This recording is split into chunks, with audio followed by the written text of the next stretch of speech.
n'est que quand on pratique un sport dit masculin, même quand on est toute petite, les remarques fusent parfois sur le bord des terrains, puisque voilà, garçon manqué, elle finira lesbienne, etc. Bon, le monde du sport n'est pas véritablement très inclusif pour les personnes LGBTI+.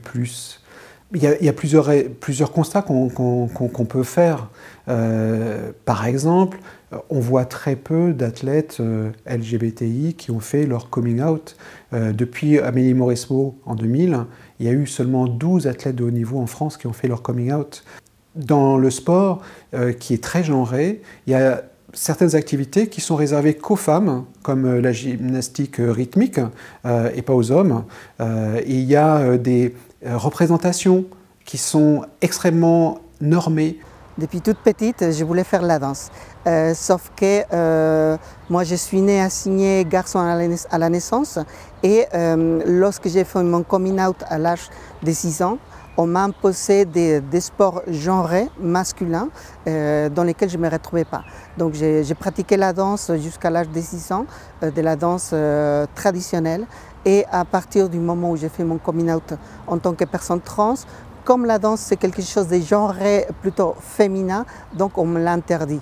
Il y a d'abord des freins liés au sport lui-même. C'est-à-dire que le sport moderne, il a été inventé il y a 150 ans, autour de 3 piliers.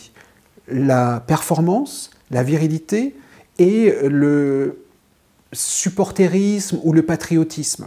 Et ça attise finalement la stigmatisation, les stéréotypes et le rejet de la différence. La mixité dans le sport, elle permet aussi de changer les règles un petit peu du sport trop axé élitisme, parce que dès lors en fait qu'on est axé sur l'élitisme et sur la compétition, sur le titre, on oublie les personnes qui sont moins performantes, qui viennent là juste pour pratiquer, et du coup c'est ça aussi dans le sport qui est parfois mauvais, c'est ce côté très viriliste, très gagner, aller de l'avant, et donc du coup jouer en mixité, quel que soit le sport, ça permet aussi un peu d'effacer ça, parce qu'on adapte les règles et on joue différemment nécessairement, et donc ça a un côté beaucoup plus loisir et pratique pure en fait, entre guillemets, du sport en fait, et ça devrait être à mon sens, à part les équipes de France dont on espère qu'elles nous rapportent des titres bien sûr, mais à part ces équipes-là, quelque part ce qui compte c'est de se faire plaisir, c'est pas autre chose.